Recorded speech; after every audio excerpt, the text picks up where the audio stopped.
Theorem है उसको हम देखते हैं, बहुत इंपॉर्टेंट है। अगर हायर मैथमेटिक्स प्रिपरेशन करने जाते हो तो इसके लिमिट निकालने में हम इसका बहुत ज्यादा यूज करते हैं, इस थ्योरम का। समझ आ रहा है? लिमिट का निकालने में। तो इस थ्योरम का नाम है स्क्विज प्रिंसिपल या सैंडविच थ्योरम। क्या बोलते हैं इसको? स्क्विज प्रिंसिपल या सैंडविच थ्योरम। ये कहता क्या है पहले एक बार समझ लेते हैं। पहले इस थ्योरम का मतलब क्या है, कहना क्या चाहता है।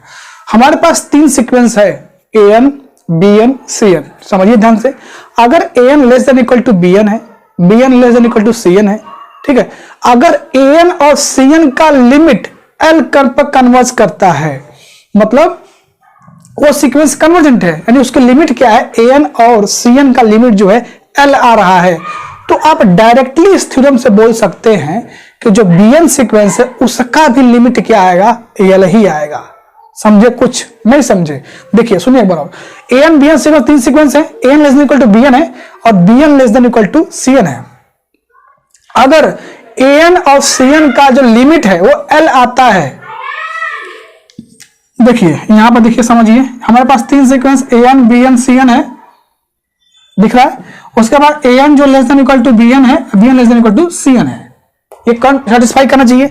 अगर लिमिट निकालते हैं an का लिमिट और cn का लिमिट, जो भी सीक्वेंस है वो l आ जाता है, दोनों का लिमिट अगर सेम आता है an और cn का, तो डायरेक्टली आप कहोगे कि जो bn का लिमिट होगा वो भी l आएगा। यही कहता है सैंडविच थ्योरम। और लिमिट निकालने में तो पूछो मत कितना भयंकर इसका हम यूज करते हैं। हाँ चलिए देख लेते हैं, स्टेटमेंट एक बार पढ़ लेते हैं। पूछा जा सकता है, एग्जाम में पूछा भी होगा, देख लीजिएगा।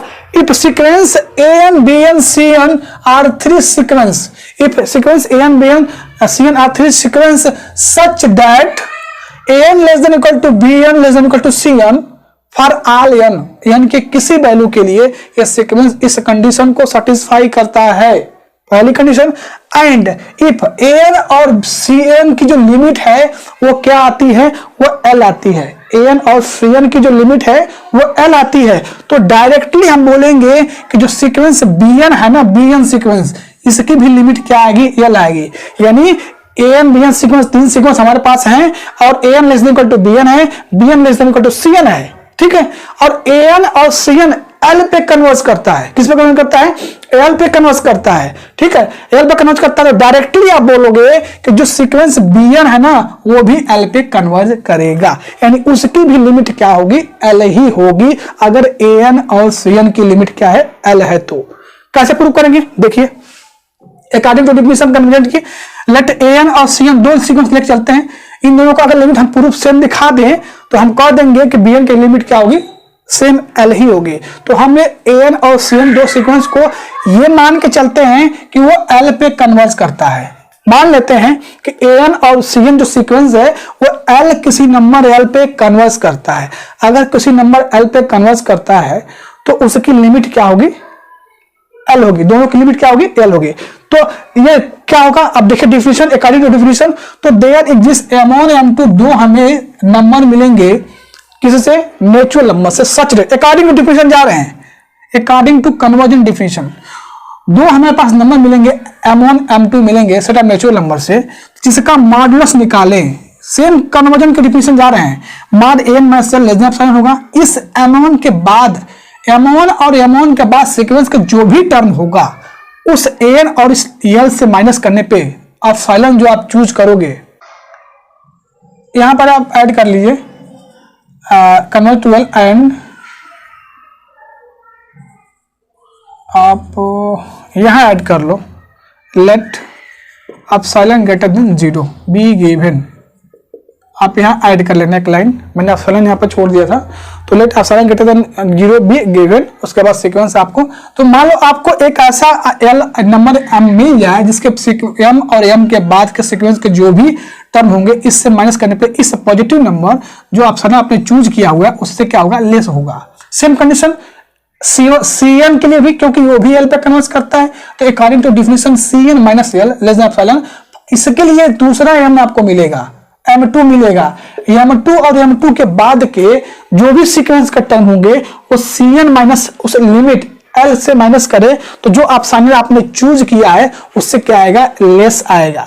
यानी सिंपल भाषा में बोले तो M2 आपका नेचुरल नंबर मिल जाए जिसके बाद के सीक्वेंस के जो भी टर्म होगा उस L के नेबरहुड में इनफाइनाइट n की वैल्यू के लिए कंटेन करेगा, यानी n के इनफाइनाइट वैल्यू के लिए कंटेन करेगा। तो अब हमने क्या किया, जो हमने एक ऐसा नंबर एग्जिस्ट कर लिया, एज्यूम कर लेंगे M1 और M2 से दोनों से बड़ा एक हमने मैक्सिमम नंबर m के लिए लिया, जिसके बाद के सीक्वेंस के जो भी टर्म होंगे अगर L उसका लिमिट है तो क्या करेगा, इन दोनों को कंडीशन को सेटिस्फाई करे।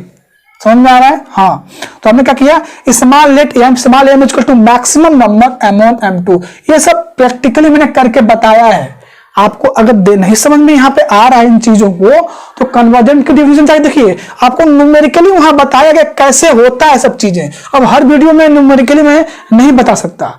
अगर फर्स्ट टाइम ये वीडियो देख रहे हो आप तो आप जाके पहले न्यूमेरिकली जो कन्वर्जेंट की बताया गया था ना, ये M1 M2 कैसे लेस देन होता है, ये कैसे चूज करते हैं, सब बताया गया है, जाके देख सकते हैं आप वीडियो, क्योंकि हर वीडियो में पॉसिबल नहीं है। तो हमने M1 चूज कर लिया, मैक्सिमम आप M1 M2, उसके बाद के सीक्वेंस के जो भी टर्म होंगे और अगर L उसका लिमिट है तो AN और CN दो भी सीक्वेंस टर्म होंगे L के नेबरहुड में n की इनफाइनाइट वैल्यू के लिए कंटेन करेंगे। फ्रॉम 1 and 2 इन दोनों से देखेंगे L max epsilon less than AN, इस डिफिनेशन में जाएंगे तो आपको मिल जाएगा लेस देन क्या होगा, L प्लस एप्सिलॉन होगा। मतलब AN सीक्वेंस जो होगा M के नेचुरल नंबर के बाद जो भी सीक्वेंस के टर्म होंगे M और M के बाद के, ठीक है, जो L के नेबरहुड में क्या करेगा, कंटेन करेगा। मतलब N के सीक्वेंस N के इनफाइनाइट वैल्यू के लिए वो L के नेबरहुड में कंटेन करेगा, जहां M और M के बाद के सीक्वेंस के टर्म जो भी है वो इनफाइनाइट यानी कि इनफाइनाइट वैल्यू के लिए वो सीक्वेंस AN L के नेबरहुड में कंटेन करेगा। समझ में आ रहा है? सिमिलरली CN सीक्वेंस के लिए भी वही चीजें हैं कि M और M के बाद से जो भी सीक्वेंस के टर्म होंगे उस L के नेबरहुड में क्या करेंगे, यानी कि इनफाइनाइट वैल्यू के लिए ये क्या करेगा, सीक्वेंस यानी CN क्या करेगा, कंटेन करेगा। ठीक है, बट गिवन है relation, but relation is given AN less than equal to BN less than equal CN। ठीक है, शो यहां से हम कह सकते हैं कि L minus epsilon less than AN less than equal to BN less than equal to CN, यानी लेस देन L प्लस क्या होगा, epsilon for every n greater than equal to M। इससे हमें क्या पता चलता है, इससे इस रिलेशन से ये पता चलता है कि L माइनस जो एप्सिलॉन होगा वो भी लेस होगा BN से और वो लेस होगा L प्लस एप्सिलॉन से। इसका मीनिंग ये है कि जो सीक्वेंस BN है ना वो M और M के बाद के जो सीक्वेंस होंगे वो L के नेबरहुड में कंटेन करेंगे। समझ में आ रहा है? मतलब ये इसका मीनिंग ये हो गया कि M और M के बाद के जो सीक्वेंस के टर्म होंगे उसमें से अगर हम L का माइनस करके मॉडुलस निकालें और जो पॉजिटिव नंबर आपने चूज किया हुआ है उससे लेस आएगा। अगर ऐसा हो जाता है तो हम कह देते हैं BN के पास L लिमिट है। क्या है? L लिमिट है। तो यहां से इस रिलेशन से देख सकते हैं आसानी से कि L minus epsilon less then BN less than L plus epsilon. इसका मतलब क्या है? मतलब M के बाद सीक्वेंस के जो भी टर्म है वो L के नेबरहुड में M के इनफाइनाइट वैल्यू के ये क्या करते हैं, सीक्वेंस का टर्म कंटेन कर रहे हैं। या इस लाइन को आप ऐसे भी राइट कर सकते हैं, इसका मीनिंग ये है कि mod BN minus L less than epsilon. और जब ऐसा होता है तो हम कहते हैं BN कन्वर्ज कर रहा है L पे।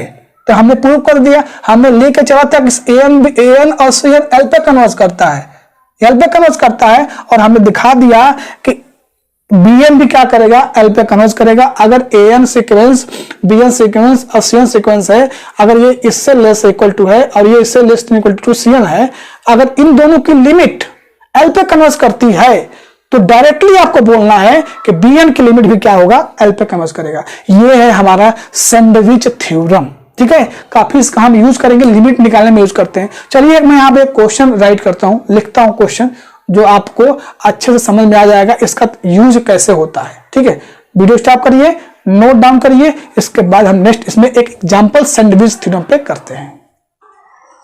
तो आइए कि सैंडविच थ्योरम पे एक क्वेश्चन कर लेते हैं, जो आपके बुक में एग्जाम्पल मिल जाएगा। ठीक है, बहुत से क्वेश्चन है आप, लेकिन मैं एक क्वेश्चन करवाता हूँ ताकि आपको इमेज बन जाएगा कि कैसे अप्लाई करते हैं। क्वेश्चन में क्या कहा गया है, prove that limit n tends to infinity 1 by root में 1 n square plus 1 n square plus 2 root में and so n 1/n² plus n, देखना ध्यान से यहाँ पर n² प्लस n, इनकी लिमिट जो आ रही है 1 आ रही है, ये आपको प्रूव करना है।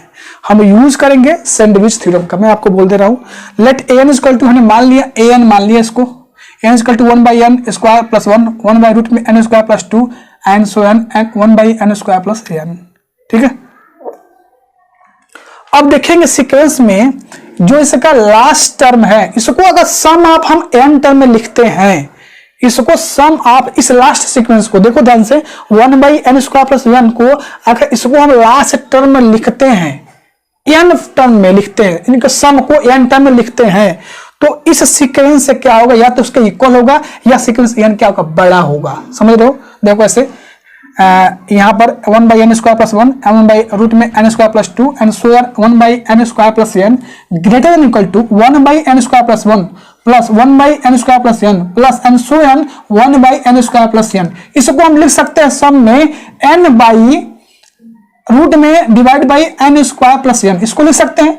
अब इन दोनों में कॉमन ढूंढो, n दिखेगा, कैंसिल हो जाएगा, यानी ये मिल जाएगा 1 प्लस 1/n²। सीक्वेंस जो हमारा जो an है ना, ये 1/√n² प्लस 1, रूट में 1n² plus 2 and 1/√n² plus n, ये क्या होगा, ग्रेटर देन इक्वल टू होगा 1/√1 प्लस 1/n के, ये क्या होगा, greater than or equal to होगा, यानी ये 1/√1 प्लस 1/n क्या होगा, ग्रेटर देन इक्वल टू हुआ इस पूरे an से। अब देखिए again an is equal to 1/√n² plus 1, 1/√n² plus 2 and so on 1/√n² plus n, है ना। अब देखिए, अब इसको हमने n टर्म को सम ऑफ n टर्म में लिखा था, अब इसके फर्स्ट टर्म को, इसको जो रूट में n² प्लस 1 है, 1/√n² प्लस 1 है, इसको हम क्या लिखेंगे, n टर्म के सम में लिखते हैं, तो वो क्या होगा, इस an से लेस होगा। ये जो पूरे टर्म दिया हुआ है, an दिया हुआ सीक्वेंस, इससे क्या होगा, लेस होगा, तो less than equal to 1/√n² plus 1, 1/n² plus 1 and so on 1/n² plus 1, n time इसको हमने ऐड किया हुआ है ना। अब जीपी पढ़ा होगा, हाँ, ज्योमेट्रिकल सीरीज, वही यहां पर अप्लाई किया जा रहा है। तो उसमें अब इसमें देखेंगे, इसमें कॉमन रेशियो 1 है, कॉमन रेशियो क्या है, 1 है। तो जब ऐसा होता है तो हम क्या बोलते हैं,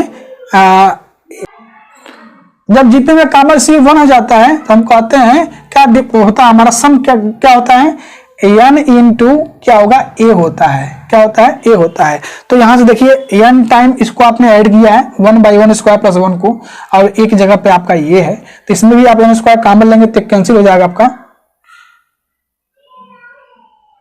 तो ये बाहर n हो जाएगा ना, n हो जाएगा, यस, तो ये कैंसिल हो जाएगा। अब यहां से क्या आएगा, 1/√1 प्लस n², ये जो टर्म होगा इस सीक्वेंस से क्या होगा, लेस होगा। तो आपने देखा ये कि जो an सीक्वेंस हमने एज्यूम किया था वह यहां पर 1/1 प्लस रूट में n² less than equal to an हो रहा है, देखो ध्यान से यहां पर ये टर्म को, ठीक है। अब यहां पर an जो है वो less than equal to 1/1 plus n² root में आ रहा है, ठीक है, देख लो यहां पर आ रहा है। हमने सैंडविच थ्योरम में ये पढ़ा था कि 3 सीक्वेंस इस टर्म में है, an less than equal to bn, bn less than equal cn, अगर इन दोनों की लिमिट सेम होती है तो हम कहते हैं an की भी लिमिट क्या होगी, सेम होगी। तो इन दोनों की लिमिट आपको दिख रहा है, क्या आएगा, limit n tends to infinity 1/√1 plus n is equal to 1 tends to infinity और रूट में 1/1 प्लस n², इन दोनों की लिमिट 1 आ रही है, क्या आ रही है, 1 आ रही है। तो सैंडविच थ्योरम से हम कह सकते हैं कि जो an की लिमिट होगी वो भी क्या होगी, 1 ही आएगा, क्या आएगा, 1 आएगा। तो इस जो हमने an एज्यूम किया था उसको यहाँ पर राइट कर दिया, limit n tends to infinity 1/n² plus 1, 1/√n² plus 2 and so on 1/√n² plus 1, इसकी लिमिट क्या आएगी, 1 आएगी अकॉर्डिंग टू सैंडविच थ्योरम। क्या, सैंडविच थ्योरम से ये क्या आएगा, इसकी लिमिट क्या आएगी, 1 है, क्योंकि a और c की, an और cn की लिमिट क्या आ रही है, 1 आ रही है। थोड़ा सा आपको समझने वाली चीज यहीं पर है, हमने इस सीक्वेंस को क्या किया, इसके n टर्म को n फॉर्म के सम ऑफ n के फॉर्म में लिखा, पर इसी को हमने n टाइम क्या किया, ऐड किया, अब जीपी पढ़ा है तो देखोगे जब कॉमन रेशियो सबका क्या आएगा, इसमें 1 आएगा। जब कॉमन रेशियो 1 आता है तो हम क्या करते हैं, n इंटू ए लिख देते हैं। ये देखिए यहां पर क्या है, ये पूरा है तो लिख दिया, कॉमन लिया तो ए आया। ये जो सीक्वेंस है इस टर्म से 1/1 प्लस n से क्या होगा, लेस देन इक्वल टू होगा। अब फिर हमने फर्स्ट टर्म को क्या किया, सम ऑफ n टर्म के फॉर्म में लिखा, मतलब इसको n टाइम हमने ऐड किया। क्या किया, n टाइम इसको ऐड किया। तो n टाइम ऐड करेंगे, फिर कॉमन रेशियो बना रहा है तो n इंटू क्या होगा, a होता है। तो यहां से हमने क्या किया, यहां पर वैल्यू रख दिया, n से n कैंसिल हो जाएगा, राइट। करने के बाद ये क्या सीक्वेंस, ये इससे क्या है, लेस है। ये पूरे n से ये क्या है, 1/1 प्लस n स्क्वायर क्या होगा, लेस होगा। ये होने के बाद देखेंगे जब इन दोनों की लिमिट हमने निकाली, इन दोनों की लिमिट सेम आ रही है। तो जब ऐसा होता है, दोनों की लिमिट सेम आ जाएगी, तो सैंडविच हम चुका देंगे, जो बीच वाला जो सीक्वेंस होगा वो भी क्या होगा, उसी पॉइंट पे कन्वर्ज करेगा। तो इस an की भी लिमिट क्या आएगी, 1 आएगी। नोट डाउन करिए स्टॉप करके, ठीक है। चलिए इसका हम नेक्स्ट देखेंगे। आई होप आपको सैंडविच अच्छे से समझ में आ गया होगा।